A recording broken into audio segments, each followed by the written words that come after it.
전용 면적 50평, 분양가 약 15억 원.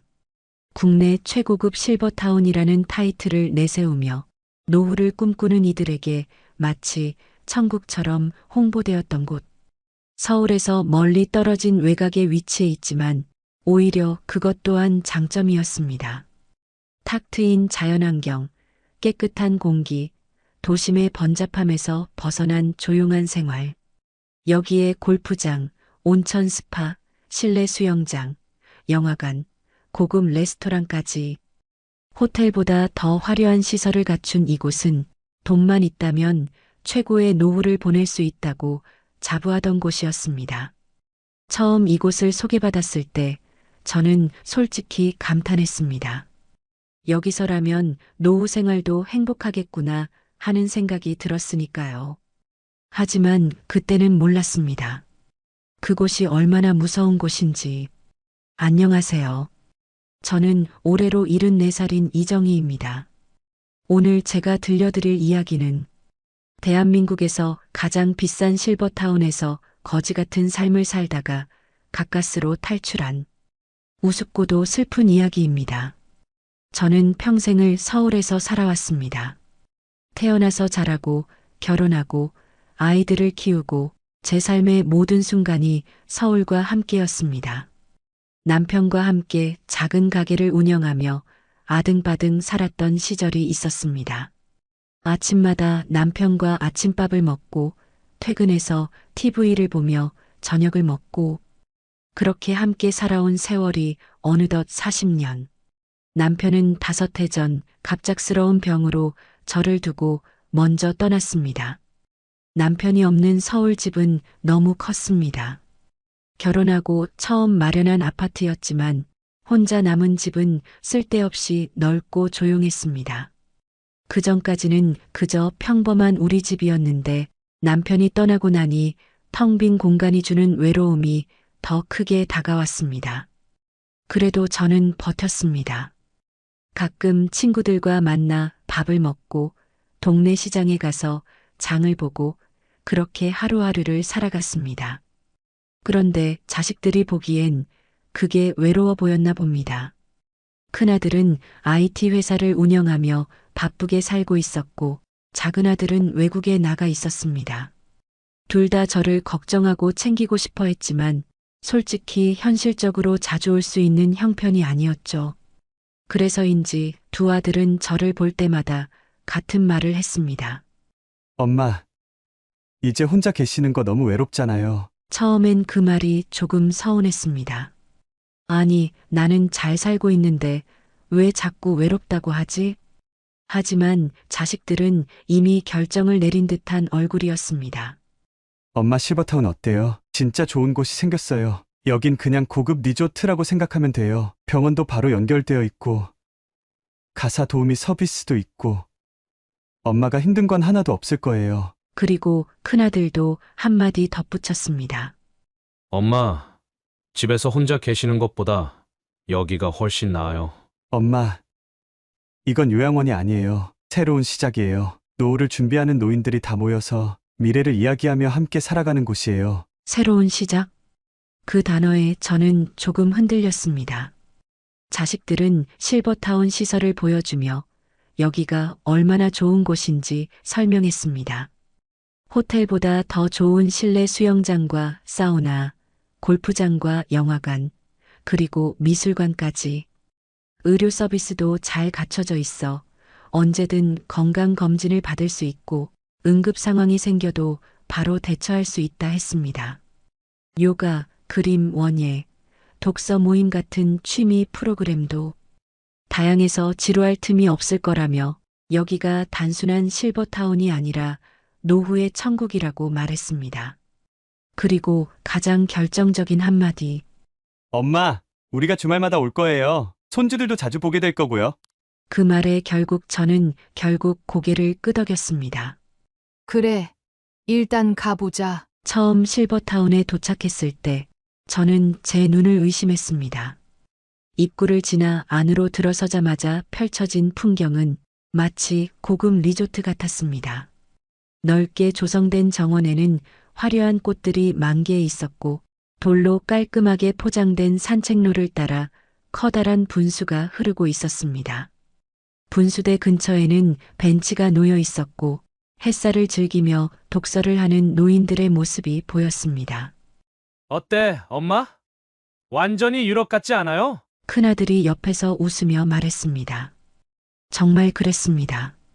이곳이 정말 노인들을 위한 공간이 맞나 싶을 정도로 모든 것이 젊고 활기찼습니다. 나는 천천히 주위를 둘러보았습니다.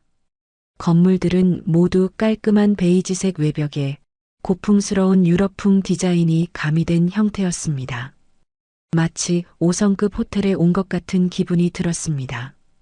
관리 직원들이 정장을 입고 바쁘게 움직이고 있었고 입주민들은 고급스러운 옷차림을 하고 있었습니다.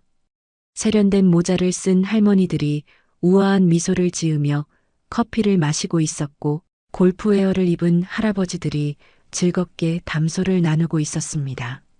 내가 상상했던 노년의 삶과는 너무나도 다른 모습이었습니다. 엄마, 여긴 수영장도 있어요. 그냥 수영장이 아니라 호텔식 온수풀까지 갖춰져 있다니까요. 큰아들의 말에 안내를 받아 수영장으로 향했습니다. 거대한 유리 창문을 통해 햇빛이 쏟아지는 실내 수영장은 한눈에 봐도 최고급 시설이었습니다. 수온은 따뜻하게 유지되고 있었고 한쪽에는 월풀 스파까지 마련되어 있었습니다. 여기서 아침마다 가볍게 수영을 하며 하루를 시작한다면 몸도 마음도 한결 건강해질 것 같았습니다. 우리는 레스토랑으로 향했습니다. 대리석 테이블 위에는 고급스러운 식기들이 정갈하게 놓여 있었고 창가 자리에서는 탁 트인 정원이 내려다 보였습니다. 메뉴판을 넘겨보니 호텔 레스토랑에서도 쉽게 볼 수 없는 정찬 코스들이 준비되어 있었습니다. 엄마, 여기선 하루 세끼 이렇게 제공된대요. 그날그날 메뉴도 달라지고 원하는 건 룸서비스로 시켜 먹을 수도 있대요. 호텔을 나와 안내 직원은 우리를 실버타운의 다양한 프로그램이 진행되는 커뮤니티 센터로 안내했습니다. 어머니, 여긴 단순한 노인 요양 시설이 아니에요. 여기선 정말 바쁘게 살게 될 거요. 큰아들이 웃으며 말했습니다. 바쁘게 살아? 제가 고개를 갸웃하자 직원이 미소를 지으며 설명을 덧붙였습니다.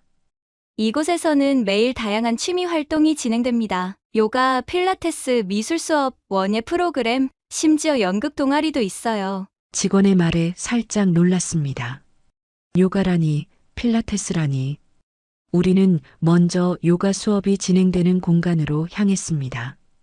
커다란 창으로 햇살이 쏟아지는 넓은 스튜디오에는 이미 몇몇 입주민들이 요가 매트를 깔고 동작을 따라하고 있었습니다. 한눈에 봐도 몸이 유연한 분들이 있었고 어설프게 따라하는 분들도 있었지만 모두가 편안한 얼굴을 하고 있었습니다. 여기서 아침마다 요가 수업이 열려요. 전문 강사가 오셔서 수업을 진행하니까 초보자도 부담 없이 참여하실 수 있습니다. 저는 창밖을 바라보았습니다. 고요한 풍경 속에서 푸른 나무들을 배경으로 요가를 한다니 상상만 해도 평온한 기분이 들었습니다. 엄마, 원예 수업도 있다니까? 예전부터 꽃 키우는 거 좋아하셨잖아. 큰아들이 제 반응을 살피며 덧붙였습니다. 우리는 다음으로 원예 수업이 진행되는 곳으로 향했습니다. 커뮤니티 센터 한쪽에는 작은 온실이 마련되어 있었고 그 안에는 화사한 꽃과 싱그러운 초록 식물들이 가득했습니다. 입주민 몇 분이 화분에 흙을 담으며 이야기를 나누고 있었고 그 옆에서는 한 분이 정성스럽게 장미를 손질하고 있었습니다. 이곳에서는 직접 식물을 키우고 관리하는 프로그램이 운영됩니다. 가드닝이 정서적으로도 굉장히 좋은 영향을 준다고 하거든요. 직원의 설명에 천천히 고개를 끄덕였습니다. 요가도 하고 꽃도 가꾸고 이렇게 다양한 프로그램이 있다면 이곳에서의 삶도 나쁘지 않을지도 몰라. 하지만 여전히 마음 한구석에는 망설임이 남아 있었습니다. 그걸 눈치챘는지 작은 아들이 조심스럽게 덧붙였습니다. 엄마, 여긴 요양원이 아니라 진짜 살아가는 곳이야. 집에서 혼자 계시는 것보다 여기서 친구도 사귀고 하고 싶은 것도 하면서 보내는 게 더 좋지 않을까? 저는 어쩌면 이곳에서의 삶이 새로운 시작이 될 수도 있겠다는 생각이 들었습니다. 정말 여생을 이렇게 보낼 수 있다면 좋겠구나. 고요하고 평화로운 시골 풍경, 세련된 입주민들, 최고급 시설과 완벽한 서비스. 이곳에서라면 행복한 노후를 보낼 수 있을 것 같았습니다. 처음 며칠 동안은 모든 것이 순조로웠습니다. 새로 들어온 곳이니 낯설기는 했지만 시설도 훌륭했고 직원들도 친절했습니다. 무엇보다 이제 외롭지 않을 거야라는 기대가 컸습니다. 아침이면 정원 산책을 나갔고 오후에는 요가 수업에 참석했습니다. 요가 강사는 활기차게 우리를 반겼고 몇몇 입주민들도 처음 보는 저에게 미소를 건넸습니다. 하지만 인사는 거기까지였습니다. 수업이 끝나자 사람들은 삼삼오오 짝을 지어 이야기하며 떠났습니다. 저는 한참을 머뭇거리다가 조용히 방으로 돌아왔습니다. 식사 시간도 마찬가지였습니다. 다이닝홀에서 혼자 자리를 잡고 앉아 있으면 옆 테이블에서는 웃음소리가 끊이지 않았습니다. 아이고, 강 선생님. 지난번에 말씀하셨던 그림 전시회 결국 가보셨대요. 당연하죠. 아주 재미있었어요. 처음에는 제가 새로 왔으니 아직 어색한 것뿐이야라고 스스로를 위로했습니다. 하지만 며칠이 지나도 상황은 달라지지 않았습니다. 요가 수업을 가도 식당에 가도 휴게실에 가도 사람들은 이미 자기들만의 그룹을 이루고 있었습니다. 저는 어디에도 속하지 못한 채 늘 혼자였습니다. 여긴 원래 알던 사람들끼리 다녀. 복도에서 마주친 직원끼리 무심코 던진 한마디가 가슴을 콕 찔렀습니다. 그제야 깨달았습니다. 이곳의 사람들은 대부분 서울에서 오래 알고 지내던 사이였습니다.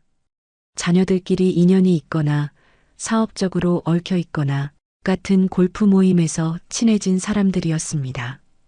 그들에게 저는 그저 새로운 낯선 사람일 뿐이었습니다. 시간이 지나면 나아지겠지. 그렇게 믿으려 했지만 시간이 지날수록 더욱 분명해졌습니다. 이곳에서의 삶은 혼자인 저에게 더욱 외로운 현실을 안겨주고 있었습니다. 그래도 몇 주가 지나면서 조금씩 얼굴을 익힌 사람들이 생겼습니다. 식당에서 마주치면 인사를 건네고 요가 수업이 끝난 후에는 잠깐 이야기를 나누기도 했습니다. 나도 여기서 친구를 사귈 수 있을까? 라는 작은 기대가 생겼습니다. 그렇게 자연스럽게 대화가 시작됐습니다. 함께 차를 마시며 나이도 비슷하고 성격도 괜찮아 보이는 사람들과 이야기를 나누었습니다. 그런데 대화의 주제는 온통 본인 자랑뿐이었습니다. 우리 아들 이번에 미국에서 박사 학위를 받았어요. 교수가 될 것 같아요. 아이고, 대단하시네요. 우리 손주는 하버드 다녀요. 이번에 인턴으로 구글 들어갔다니까요. 우리 딸은 강남에 건물을 샀다니까. 명의는 제 이름으로 해놨지만 결국 딸 거나 마찬가지죠. 요즘 강남 건물 값이 얼마나 올랐는지 아세요? 그들은 서로 웃으며 대화를 이어갔지만 저는 아무 말도 할 수 없었습니다.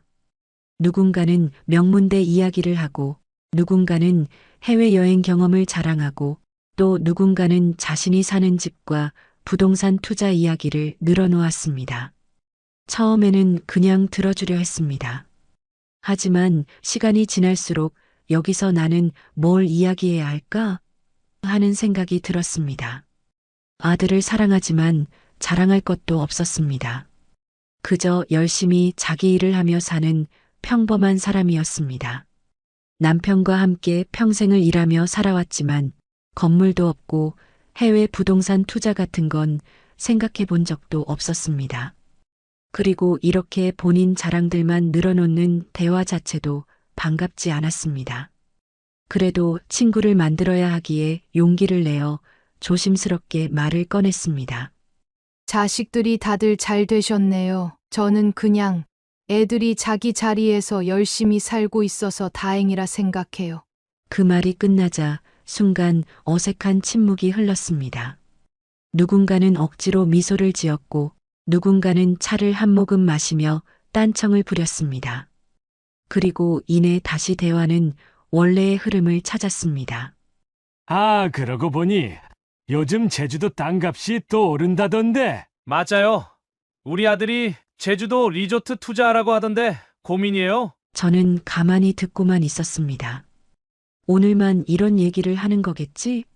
라고 생각했습니다. 하지만 다음 날도 마찬가지였습니다. 요가 수업이 끝난 뒤 함께 차를 마시던 자리에서 한 사람이 자연스럽게 말문을 열었습니다. 우리 아들 이번에 미국에서 박사 학위를 받았어요. 교수 될 가능성이 높다네요. 대단하시네요. 우리 손주는 하버드 다녀요. 이번에 인턴으로 구글 들어갔다니까요. 그렇게 듣고 싶지 않은 이야기를 듣고 앉아 있는지 몇 주가 흘렀습니다. 저는 여전히 자리를 지키고 있었고 여전히 대화의 흐름은 달라지지 않았습니다. 사람들은 매번 같은 자랑을 이야기했습니다. 그때 서울에서 친구들과 만나면 나누던 대화가 떠올랐습니다. 요즘 어디가 아픈지, 병원은 어디가 좋은지, 시장에서 어떤 반찬이 맛있는지, 드라마는 뭘 봤는지, 그런 소소한 이야기들이었습니다. 그때는 몰랐습니다. 그런 평범한 대화가 얼마나 따뜻하고 소중한 것이었는지를. 눈앞에서 웃으며 대화하는 그들과 홀로 조용히 차를 마시는 저 사이에 보이지 않는 벽이 생겼습니다. 그리고 그 벽은 점점 더 높아지고 있었습니다.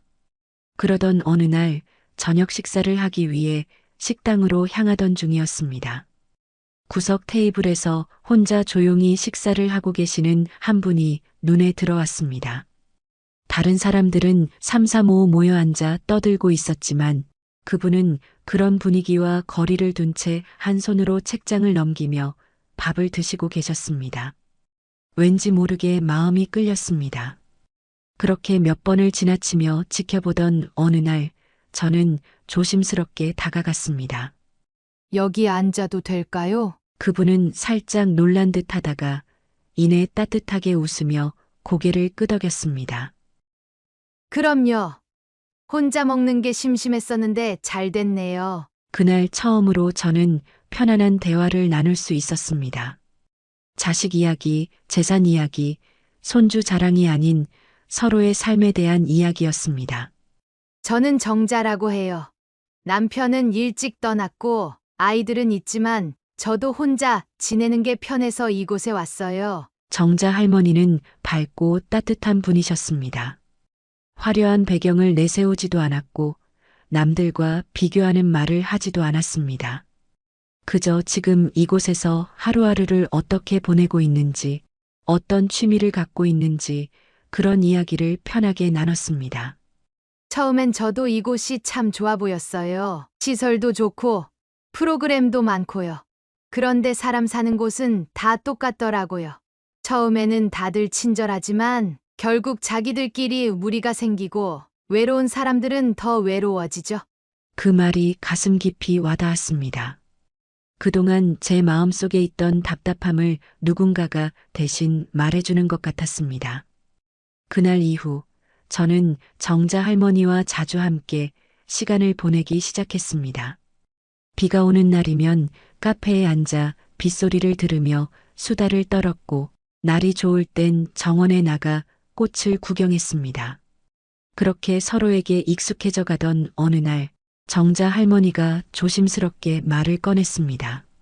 정희 씨, 혹시 여기에 온 걸 후회한 적 있어요? 그 말에 저는 잠시 말을 잇지 못했습니다. 후회하지 않는다면 거짓말이었으니까요. 처음에는 아니었어요. 여기가 정말 좋다고 생각했거든요. 그런데 시간이 지날수록 그냥 집이 그립더라고요. 정자 할머니는 씁쓸하게 웃으셨습니다. 나도 그래요. 처음에는 여기가 마지막일 줄 알았어요. 그런데 요즘은 자꾸 서울 생각이 나요. 돌아갈 수도 없지만, 왜요? 돌아가면 되잖아요. 그래도 자식들이 여기가 좋다고 했으니까요. 그리고 난 혼자 살기엔 너무 늙어버렸어요. 그 말을 듣는데 문득 가슴이 먹먹해졌습니다. 누구보다 씩씩하고 누구보다 현명한 정자 할머니가 그런 말을 하다니. 그 후로 우리는 더욱 가까워졌습니다. 정말 친한 친구처럼, 가족처럼. 이곳이 아무리 삭막하고 불편해도 서로가 있으면 조금은 견딜 수 있었습니다. 그러던 어느 날이었습니다. 어느 날 정자 할머니와 함께 아침을 먹으러 식당에 갔을 때였습니다. 아니, 정자 할머니, 오늘 반찬이 왜 이렇게 부실해요? 식판을 받아들고 보니 처음 이곳에 왔을 때와는 비교도 안 될 정도로 반찬이 단출했습니다. 김치 한 조각에 건조한 달걀말이 한 조각, 그리고 국도 미지근했습니다. 정자 할머니도 한숨을 쉬며 고개를 저었습니다. 그러게 말이에요. 원래 국에 소고기라도 좀 들었는데 이젠 국물만 있네요. 식당에서 함께 밥을 먹던 다른 분들도 수군거리기 시작했습니다. 며칠 전부터 반찬이 점점 줄어들더니 이젠 정말 맛도 없고 영양가도 없어요. 혹시 직원이 줄어서 그런 거 아닐까요? 그러고 보니 요즘 주방에서 일하는 사람이 예전보다 적어진 것 같아요. 처음에는 그저 하루 이틀 실수인가 보다 했습니다. 하지만 그 다음 날도 또 그 다음 날도 상황은 나아지지 않았습니다. 오히려 점점 더 나빠지는 듯 했습니다. 그뿐만이 아니었습니다. 오후에 요가 프로그램이 있어 정자 할머니와 함께 체육관으로 갔을 때였습니다. 그런데 평소 요가 수업을 진행하던 강사가 보이지 않았습니다. 대신 안내판이 덩그러니 붙어 있었습니다. 요가 프로그램 운영이 잠정 중단됩니다. 이게 무슨 일이래요? 정자 할머니가 퉁명스럽게 말하며 종이를 바라보았습니다. 다른 주민들도 몰려와 웅성거렸습니다. 체육관 직원에게 이유를 물었더니 그는 당황한 얼굴로 얼버무렸습니다. 아, 저희가 사정이 좀 생겨서 강사님이 일정을 조정하는 중이라서요. 곧 다시 공지해 드릴게요. 하지만 아무리 기다려도 다시 공지가 올라오지 않았습니다. 요가 프로그램뿐만 아니라 미술 수업도 원예 프로그램도 하나둘씩 사라져갔습니다. 사람들은 불만을 터뜨렸지만 정작 실버타운 측에서는 별다른 설명을 하지 않았습니다. 그날 저녁 저는 정자 할머니와 함께 식당에서 조용히 이야기를 나누었습니다. 이곳이 이렇게 관리가 허술한 곳이었을까요? 처음엔 정말 좋았는데 요즘 들어 직원들도 점점 줄어드는 것 같지 않아요? 생각해보니 그랬습니다. 처음에는 다정하게 인사를 건네던 직원들이 보이지 않았고 청소도 전보다 부실해진 느낌이 들었습니다. 정말 뭔가 이상해요. 그때는 몰랐습니다. 이 작은 변화들이 더 큰 문제의 시작이라는 것을. 처음 실버타운에 들어올 때 가장 안심이 되었던 것이 24시간 운영되는 의료시설이었습니다. 자식들은 이 말을 듣고 안심했고 저 역시 이 부분이 마음에 들었습니다. 나이가 들수록 몸이 예전 같지 않다는 걸 잘 알고 있었기 때문에 의료 서비스가 완벽하게 갖춰져 있다는 점이 가장 큰 장점이라고 생각했습니다. 하지만 그 믿음은 얼마 지나지 않아 무너졌습니다. 어느 날 밤이었습니다. 새벽 2시쯤 복도에서 인기척이 들렸습니다. 문을 살짝 열어보니 옆방에 살던 한 할아버지가 허리를 부여잡고 힘겹게 걸어 나오고 있었습니다. 어디 불편하세요? 걱정스러운 마음에 물었지만 할아버지는 얼굴을 찡그린 채 답했습니다. 허리가 갑자기 너무 아파서 의료실에 가보려고요. 그 말을 듣자 저도 모르게 안심이 되었습니다. 그래, 의료시설이 있으니까 괜찮겠지. 하지만 잠시 후 할아버지는 의료실 문 앞에서 한참을 서 있었습니다. 이상해서 따라가 보니 문이 굳게 닫혀 있었고 안에서는 인기척이 전혀 들리지 않았습니다. 왜 문이 안 열리지? 그때서야 의료실 문 앞에 붙은 작은 안내문이 눈에 들어왔습니다. 야간 근무 체제 개편으로 인해 긴급한 경우 프런트로 연락 바랍니다. 할아버지는 당황한 얼굴로 프런트에 전화를 걸었습니다. 하지만 돌아온 대답은 더욱 황당했습니다. 현재 야간 간호사가 근무 중이 아닙니다. 간단한 응급 조치는 가능하지만 심각한 경우 119를 이용해 주시기 바랍니다. 할아버지는 결국 통증을 참고 방으로 돌아가야 했습니다. 그때부터 저는 불안해지기 시작했습니다. 분명 처음에는 24시간 간호사가 상주한다고 했는데 대체 언제부터 이렇게 바뀐 걸까? 다음 날 아침, 저는 정자 할머니와 함께 의료실에 가보았습니다. 어젯밤에 의료실이 닫혀 있더라고요. 그곳에서 일하던 직원은 난처한 얼굴로 대답했습니다. 최근에 운영이 좀 변경되었어요. 원래 야간에도 간호사가 있었는데 인력 조정이 있어서 지금은 주간에만 운영됩니다. 정자 할머니가 어이없다는 듯 되물었습니다. 아니, 그럼 응급 상황이 생기면 어떡하라는 거예요? 그럴 경우에는 외부 병원을 이용하시는 게 좋을 것 같아요. 직원의 말은 너무도 가벼웠습니다. 마치 그냥 알아서 하라는 듯한 태도였습니다. 이곳의 가장 큰 장점이라던 의료 시스템이 이렇게 허술해지다니. 자식들이 안심했던 그 시스템이 사실은 이제 더 이상 존재하지 않는 것이나 마찬가지였습니다. 그렇게 이 실버타운에 대해 의심을 품던 어느 날 관리비 청구서를 꺼내들고 깜짝 놀랐습니다. 이게 맞나? 지난달보다 관리비가 15%나 올라 있었습니다. 제가 정자 할머니에게 관리비 청구서를 보여주자 할머니는 인상을 찌푸렸습니다. 아니, 이럴 거면 처음부터 관리비 인상 가능이라고 말이라도 해줬어야 하는 거 아니야? 그런데 더 이상한 건 관리비가 올랐음에도 불구하고 오히려 생활이 더 불편해졌다는 점이었습니다. 식당에서 제공되는 반찬 수가 줄었습니다. 요가, 수영, 그림 교실 등 프로그램이 줄어들기 시작했습니다. 그리고 한 달 전만 해도 로비에 항상 상냥한 미소로 인사를 건네던 직원들이 하나둘씩 사라지고 있었습니다. 청소를 담당하던 분들도 보이지 않았고 식당의 종업원 수도 눈에 띄게 줄었습니다. 예전에는 한참을 앉아 있어도 따뜻한 차를 내어주던 직원이 있었는데 이제는 아무도 없었습니다. 저기 있던 분은 퇴사하셨나 봐. 그러게 새 직원이 들어온 것도 아니고. 가장 큰 변화를 느낀 것은 청소 상태였습니다. 복도의 카펫에는 먼지가 쌓여가고 한동안 신경을 안 쓴 듯한 곳곳에 얼룩이 보이기 시작했습니다.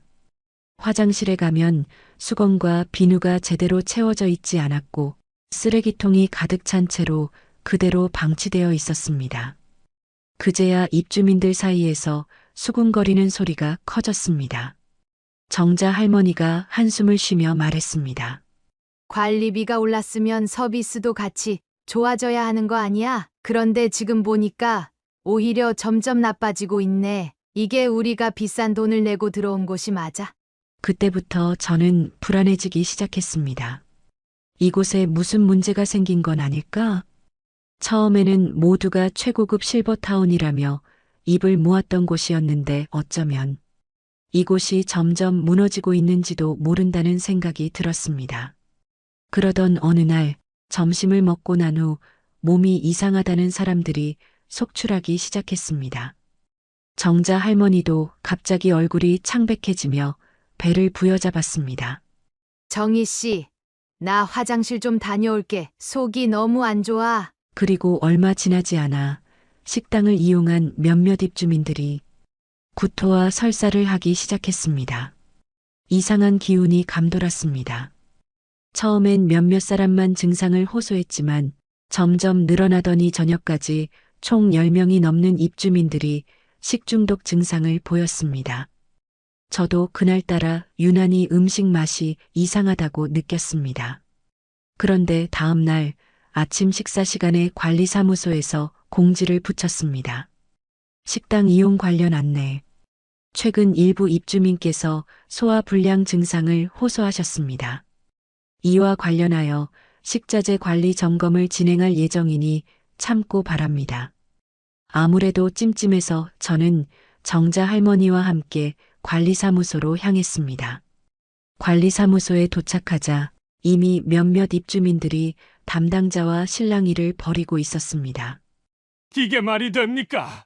우리가 매달 그렇게 비싼 관리비를 내는데 식당에서 식중독이 난다는 게 대체 식자재를 어떻게 관리하는 겁니까? 입주민들의 항의가 거세졌고 저 역시도 걱정되는 마음에 조용히 담당자의 대답을 기다렸습니다.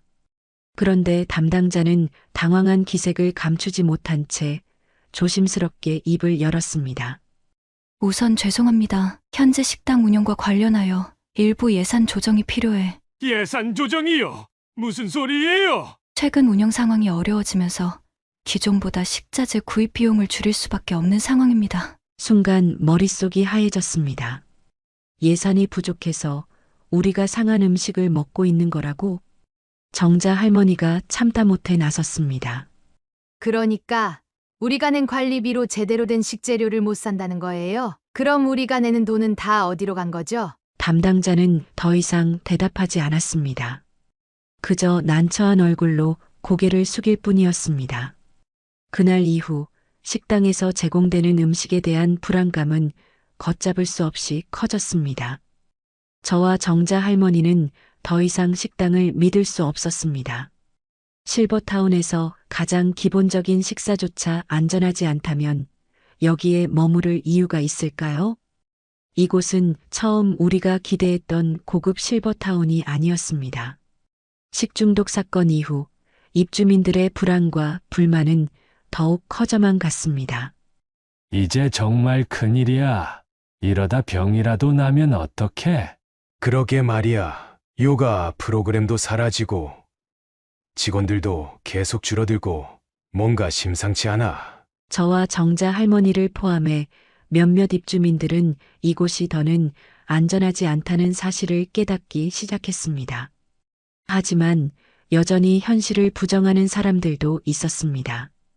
관리비는 계속 오르고 시설은 점점 더 부실해졌지만 어떤 사람들은 여전히 이곳을 떠날 생각이 없었습니다. 아니, 서울로 돌아간다고 뭐가 달라지겠어? 거긴 더 힘들 텐데. 여기 생활이 불편하다고 해도 그래도 집보다 낫지 않나? 그들은 떠난다는 선택지가 아예 없는 듯한 태도를 보였습니다. 서울 돌아가면 병원도 혼자 가야 하고 밥도 혼자 해결해야 하고 여긴 그래도 직원이 있고 사람도 있잖아. 사실 일부 입주민들에게는 현실적인 문제도 있었습니다. 우리는 여기에 전 재산을 투자했어. 이 집 팔고 나가려 해도 누가 사려고 하겠어? 지금 다시 서울로 돌아가서 어디서 살아? 서울 집값이 얼마나 올랐는데. 이곳을 떠나고 싶어도 경제적인 이유로 발이 묶인 사람들이 많았습니다. 그들은 자신의 마지막 보금자리가 여기라고 믿고 있었기에 현실을 부정하고 싶어 했습니다. 하지만 저와 정자 할머니는 더는 그렇게 생각할 수 없었습니다. 이곳이 더 이상 안전한 곳이 아니라는 걸 우리는 점점 더 강하게 실감하고 있었습니다. 그러던 중 결정적인 사건이 일어났습니다. 그날 밤 저는 침대에 누워 창밖을 바라보고 있었습니다. 그때 복도에서 다급한 소리가 들려왔습니다. 도와주세요. 사람이 쓰러졌어요. 순간 심장이 철렁 내려앉았습니다. 저는 서둘러 문을 열고 나갔습니다. 복도 끝엔 정자 할머니가 쓰러져 있었습니다.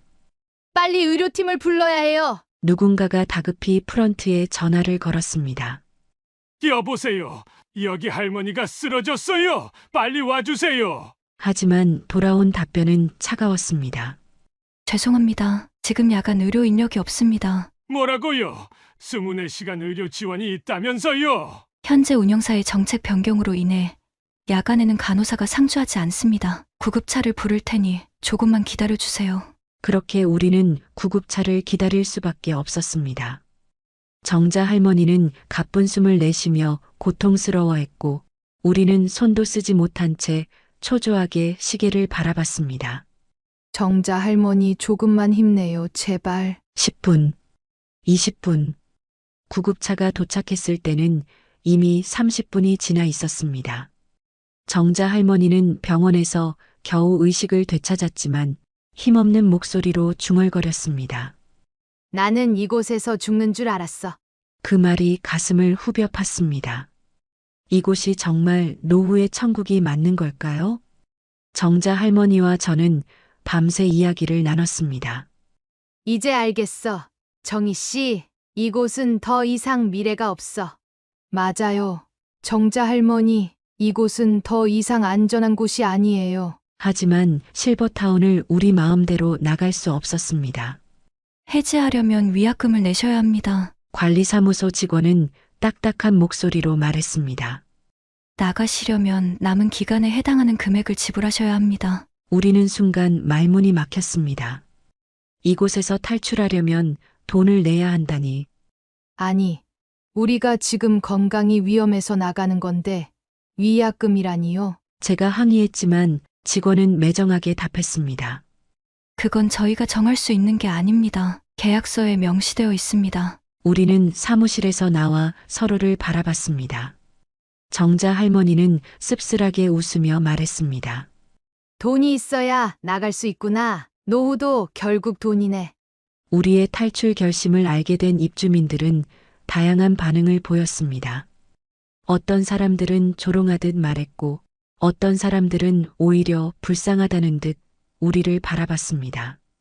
특히 같은 테이블에서 늘 밥을 먹던 한 할머니가 한숨을 쉬며 말했습니다. 나는 여기서 나가봤자 갈 데도 없고 혼자 사는 것도 자신 없어. 그냥 여기 있을래? 저는 대꾸하지 않았습니다. 그들도 알고 있었을 겁니다. 이곳이 점점 무너지고 있다는 걸. 하지만 현실을 인정하는 순간 자신들이 선택한 삶이 실패했다는 걸 인정해야 한다는 두려움 때문일지도 모릅니다. 정자 할머니, 우리 정말 나갈 수 있을까요? 그때 정자 할머니가 조용히 고민하더니 입을 열었습니다.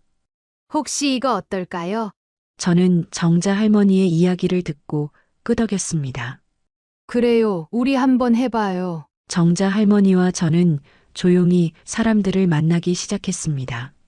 혹시 여기서 나가실 수 있다면 나가시겠어요? 하지만 이렇게 상황이 안 좋은데도 많은 분들은 믿지 못할 반응을 보였습니다. 위약금도 엄청나다면서요. 그걸 다 내고 나가면 남는 게 없어요. 어떤 사람들은 오히려 우리가 겁을 준다며 불편한 기색을 보이기도 했습니다. 하지만 몇몇은 조용히 우리의 말을 들었습니다. 사실 저도 요즘 너무 불안했어요. 응급 상황이 생기면 어떻게 해야 하나 늘 걱정했어요. 그들의 얼굴에는 확실한 불안감이 서려 있었습니다. 저는 단호하게 말했습니다. 혼자서는 어렵겠지만 우리가 함께하면 가능할 수도 있어요. 그때 조용히 듣고 있던 한 입주민이 입을 열었습니다. 그런데 도대체 어떻게요? 저는 사람들을 둘러보며 조심스럽게 말을 꺼냈습니다. 혹시 기자 아는 분 계세요? 순간 모두가 잠잠해졌습니다. 다들 서로의 얼굴을 바라보며 생각에 잠긴 듯 했습니다. 언론의 힘을 빌려야 합니다. 이곳이 얼마나 엉망인지 세상에 알려야 해요. 누군가는 한숨을 쉬었고 누군가는 머뭇거렸습니다. 기자에게 연락하는 것이 쉽지 않다는 걸 알기에 다들 고민하는 듯 했습니다. 그때였습니다. 한쪽에서 조용히 듣고 있던 한 할머니가 망설이는 듯한 표정으로 손을 들었습니다. 저 제 친구 아들이 방송사 기자인데 모두의 시선이 일순간 그 할머니에게 집중되었습니다. 할머니는 손을 꼼지락거리며 덧붙였습니다. 다만 이런 걸 다뤄줄지는 모르겠어요. 요즘 뉴스에 나오는 건 다 큰 사건들이잖아요. 우리 같은 일은 관심도 없을 수도 있고. 아니에요. 정자 할머니가 단호하게 말했습니다. 우리가 겪고 있는 일이 작은 문제가 아니에요. 우리가 여기서 이렇게 방치된 채 살아가야 한다는 걸 세상에 알린다면 그 기자도 무시하지 못할 거예요. 저는 고개를 끄덕이며 다짐하듯 말했습니다. 할머니, 혹시 그 기자분과 직접 연락이 닿을 수 있을까요? 할머니는 잠시 고민하더니 조심스럽게 고개를 끄덕였습니다. 그날 밤 우리는 그 기자에게 연락을 시도했습니다. 간절한 마음으로 전화를 걸었습니다. 전화를 걸자 몇 번의 신호음이 울린 뒤 차분한 남성의 목소리가 들려왔습니다. 네, JT 뉴스 김성호 기자입니다. 그 짧은 한마디에 심장이 두근거렸습니다. 저는 목을 가다듬고 침착하게 말했습니다. 안녕하세요. 저는 기쁨 실버타운에 거주하는 입주민입니다. 순자 할머니 소개로 전화번호를 받고 연락드려요. 아, 순자 할머니요? 안녕하세요. 그런데 무슨 일이세요? 여기서 겪고 있는 문제가 있어서 연락드렸습니다. 실버타운에서요? 어떤 문제시죠? 기자의 목소리는 신중하면서도 조심스러웠습니다. 그럴 만도 했습니다. 실버타운에 대한 뉴스는 보통 고급 노후 생활이나 노인 맞춤형 복지 같은 긍정적인 이미지로만 다뤄졌으니까요. 저는 천천히 그리고 있는 그대로의 현실을 말했습니다. 이곳은 한때 최고급 실버타운이라 불렸지만 지금은 심각한 운영난에 빠져 있습니다. 관리비는 계속 오르는데 서비스는 점점 부실해지고 직원들도 떠나면서 기본적인 의료 지원조차 받기 어려운 상황입니다. 얼마 전에는 한밤중에 80대 할머니가 쓰러졌는데 구급차가 오는 데만 30분이 걸렸어요. 의료진도 제대로 없고 식당에선 상한 음식을 줘서 집단 식중독까지 발생했어요. 짧은 정적이 흘렀습니다. 기자는 무언가를 빠르게 받아 적고 있는 듯 했습니다. 식중독이 발생했다고요? 그제야 기자의 목소리가 달라졌습니다. 네, 그리고 지금도 상황이 계속 악화되고 있어요. 저희는 이곳을 떠나고 싶지만 위약금이 너무 커서 쉽게 나갈 수도 없습니다. 이런 문제를 외부에 알리지 않으면 여기 있는 노인들은 계속 방치될 겁니다. 그 말에 기자는 깊은 한숨을 쉬었습니다. 솔직히 말씀드리면 실버타운 문제는 뉴스로 다루기가 쉽지 않습니다. 하지만 식중독, 의료 지원 부실, 관리비 인상까지 겹쳤다면 이야기가 다르겠네요. 저는 간절한 마음을 담아 덧붙였습니다. 기자님, 여기 있는 사람들은 더 이상 기다릴 시간이 없습니다. 이곳의 실태를 직접 보시면 아실 겁니다. 제발 도와주세요. 기자는 잠시 침묵하더니 결국 결정을 내린 듯한 목소리로 말했습니다. 알겠습니다. 제가 직접 취재하겠습니다. 다만 제가 들어가면 들킬 위험이 있으니 몰래 촬영할 수 있는 방법을 찾아보죠. 그렇게 며칠 뒤 김성호 기자는 실버타운 내부로 몰래 들어왔습니다. 김성호 기자는 작은 캠코더와 스마트폰을 이용해 실버타운 곳곳을 촬영했습니다. 모든 모습이 카메라에 담겼습니다. 그리고 저는 마지막으로 기자의 인터뷰 요청을 받았습니다. 카메라 앞에 서자 긴장되었지만 저는 단호한 목소리로 말했습니다. 저희가 처음 들어왔을 때와 지금은 완전히 다릅니다. 이곳은 노인들에게 안전한 곳이 아니에요. 우리는 돈을 내고 지옥에 갇혔습니다. 그날의 촬영이 끝난 후 기자는 약속했습니다. 이걸 뉴스에 내보내겠습니다.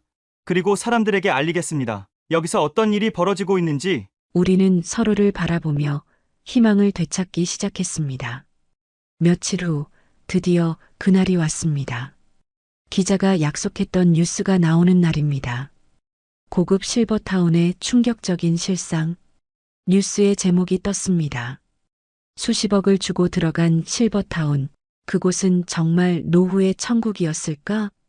기자의 목소리가 차분하면서도 단호했고 화면에는 실버타운 내부 모습이 하나씩 등장하기 시작했습니다. 먼지가 쌓인 로비, 황폐한 수영장, 혼잡한 식당, 노인들이 방치된 의료시설, 그리고 화면이 바뀌며 제가 인터뷰했던 장면이 나왔습니다. 제 목소리가 TV를 통해 전국에 퍼지는 순간 정자 할머니가 제 손을 꼭 잡았습니다. 뉴스가 끝나자 실버타운 내부는 술렁이기 시작했습니다. 그리고 몇 시간 후 실버타운 운영사에서 긴급 입장을 발표했습니다. 해당 보도는 사실과 다릅니다. 우리는 최선을 다하고 있으며 운영에 문제가 없도록 즉시 조치할 예정입니다. 그러나 이미 늦었습니다. 입주민들의 가족들이 몰려오기 시작했습니다. 기자들이 연달아 방문했고 실버타운을 철저히 조사해야 한다는 여론이 커졌습니다. 며칠 후 관리사무소에서 연락이 왔습니다. 저와 정자 할머니를 직접 만나고 싶다는 것이었습니다. 우리는 조용히 서로를 바라보았습니다. 예상했던 일이었습니다. 사무소에 들어서자 평소에는 한 번도 본 적 없는 운영 책임자가 앉아 있었습니다. 그는 딱딱한 표정으로 우리를 바라보며 손짓했습니다. 정희 어르신, 정자 어르신 앉으시죠. 저는 조용히 자리에 앉았습니다. 정자 할머니도 제 옆에 앉으며 살짝 한숨을 내쉬었습니다. 책상 위에는 몇 장의 서류가 놓여 있었습니다. 운영 책임자는 서류를 손끝으로 가볍게 두드리며 말을 꺼냈습니다. 솔직히 말씀드리겠습니다. 지금 두 분이 하시는 일로 인해 실버타운의 이미지가 심각하게 훼손되고 있습니다. 그의 목소리는 최대한 부드러웠지만 속내는 뻔히 보였습니다. 저는 조용히 그의 말을 기다렸습니다. 이 일을 조용히 덮어두시면 저희도 최대한 두 분께 협조하겠습니다. 책상 위에 놓인 서류를 앞으로 밀었습니다. 위약금 면제 서류.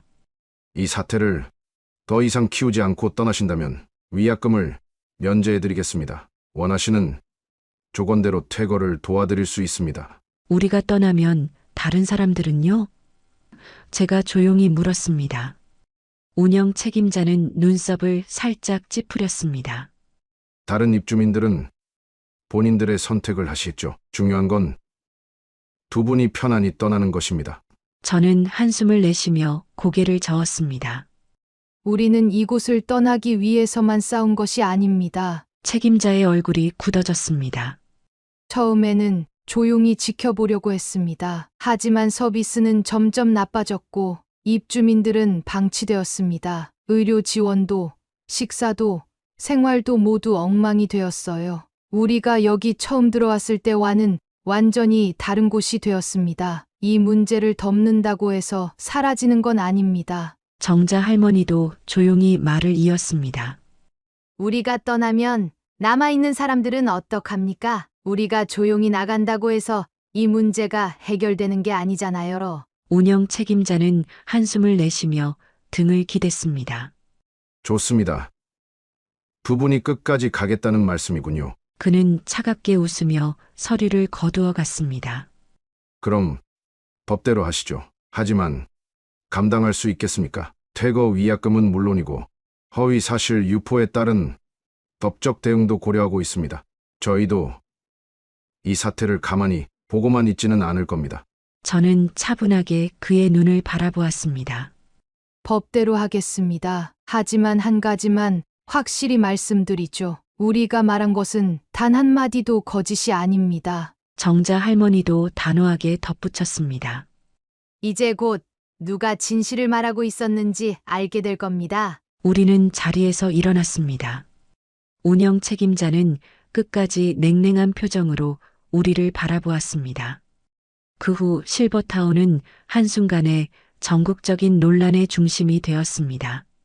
뉴스에서는 최고급 실버타운의 몰락, 억대 분양 실버타운의 충격적인 현실 같은 제목이 연일 보도되었습니다. 이렇게 큰 일이 될 줄 몰랐네. 정자 할머니가 한숨을 내쉬며 TV를 바라보았습니다. 화면 속에는 낡고 방치된 시설들, 불만을 토로하는 입주민들, 인터뷰를 하는 우리 모습이 계속해서 나왔습니다. 며칠 후 운영진이 다시 연락해 왔습니다. 이번에는 분위기가 사뭇 달랐습니다. 희망하는 분들에 한해서 퇴거를 허용하겠습니다. 위약금은요? 희망하는 분들에 한해서 위약금도 받지 않겠습니다. 그날 저녁 저와 정자 할머니는 입주민들에게 소식을 전했습니다. 실버타운을 떠나고 싶으신 분들은 내일 관리사무소에 가서 신청하면 됩니다. 위약금 없이 나갈 수 있도록 협의가 되었습니다. 회의적이었던 사람들도 술렁이기 시작했습니다. 정말인가요? 이제야 자유를 찾을 수 있겠네요. 그렇게 실버타운을 떠나려는 사람들이 하나둘 늘어났습니다. 서울로 돌아온 지 며칠 후 큰아들과 작은아들이 집으로 찾아왔습니다. 엄마, 괜찮으세요? 큰아들의 얼굴에는 걱정이 가득했습니다. 작은아들도 조심스럽게 말을 건넸습니다. 엄마 정말 죄송해요. 우리는 엄마가 외로우실까봐 좋은 곳에서 편히 지내시길 바랐는데 그렇게 힘드셨을 줄은 몰랐어요. 저는 웃으며 손을 내저었습니다. 아니다, 너희들도 다 나 좋으라고 했던 거 아니냐. 그래도 우리가 너무 신경을 못 썼어요. 앞으로는 엄마 곁에 더 자주 있을게요. 큰아들이 진심 어린 눈빛으로 말했습니다. 작은아들도 고개를 끄덕였습니다. 이제라도 엄마가 집에 돌아오셔서 다행이에요. 엄마, 필요하신 거 있으면 언제든 말하세요. 그 말에 저는 천천히 고개를 저었습니다. 얘들아, 난 괜찮다. 내가 혼자서도 잘 살아갈 수 있어. 아무렴 실버타운보다야 낫지 않겠니? 그 말에 모두가 조용해졌습니다. 그리고 이내 웃음이 터졌습니다. 엄마가 그렇게 말씀하시니 이제야 조금 안심되네요. 엄마, 정말 힘드시면 언제든 말하세요. 우리는 항상 엄마 편이에요. 그래. 나도 너희들 덕분에 참 많은 걸 깨달았어. 그러니까 너희도 걱정 말고 너희 삶 열심히 살아라. 자식들은 여전히 미안한 마음이 가득했지만 저는 오히려 마음이 편안해졌습니다. 이제는 누구의 보호 아래 있는 것이 아니라 제 삶을 제 손으로 만들어 가야 할 때였습니다. 그날 저녁 정자 할머니를 만나러 갔습니다. 할머니는 작은 원룸을 구해 지내고 있었습니다. 실버타운에서 나올 때 서둘러 나오느라 변변한 집도 마련하지 못한 채였습니다. 정자 할머니, 괜찮으세요? 괜찮긴 뭐가 괜찮아. 원룸이야, 원룸. 정자 할머니는 투덜거리면서도 싱긋 웃었습니다. 우리는 오랜만에 차를 마시며 이런저런 이야기를 나눴습니다. 그곳에서 살면서 그게 행복인 줄 알았는데 결국 사람이 행복하려면 돈이 아니라 사람이 필요한 거였어. 그러게 말이에요. 우리도 거기서 만나지 않았으면 그렇게 힘든 시간을 견디기 어려웠을 거예요. 정자 할머니가 갑자기 제 손을 꼭 잡았습니다. 근데 있잖아. 정희 씨 가끔은 좀 외롭다. 그곳에서는 비록 힘들어도 매일 볼 사람이 있었잖아. 여기는 너무 조용해. 저는 잠시 고민하다가 조심스럽게 말했습니다. 할머니 저랑 같이 사시겠어요? 정자 할머니가 깜짝 놀라 저를 바라보았습니다. 뭐? 저도 혼자 사는 게 익숙하지만 그래도 할머니랑 같이 있으면 더 재미있을 것 같아요. 실버타운에서도 그랬잖아요. 우리 둘이 서로 의지하면서 버텼잖아요. 정자 할머니의 눈이 살짝 흔들렸습니다. 나랑 같이 산다고 불편해지는 거 아니야? 아무렴 실버타운보다는 낫겠죠? 그 말에 정자 할머니는 한참을 웃더니 결국 제 손을 꼭 잡았습니다. 그래. 정희 씨, 우리 같이 살자. 그렇게 우리는 작은 집에서 함께 생활을 시작했습니다. 아침에는 둘이 같이 시장에 가서 장을 보고, 낮에는 근처 공원을 산책하고, 저녁에는 TV를 보며 이야기꽃을 피웠습니다. 실버타운에서 쫓겨나듯 떠나왔지만 우리는 이제 그곳보다 훨씬 더 따뜻하고 편안한 곳에서 살고 있었습니다. 어느 날 저녁, 저는 창밖을 바라보며 중얼거렸습니다. 돈이 많다고 행복한 건 아니야. 내 삶은 내가 만드는 거지. 우리의 노후는 이제부터 다시 시작이었습니다. 하지만 이번에는 우리가 직접 만든 행복 속에서 누군가에게 실버타운이 좋은 곳일 수 있습니다. 누군가는 실버타운에서 행복하게 살고 있을 수 있죠. 하지만 저에게는 제 생애 가장 지옥 같은 삶이었습니다. 지금까지 저의 이야기를 들어주셔서 감사합니다. 저에게 궁금한 게 있다면 댓글을 달아주세요. 감사합니다.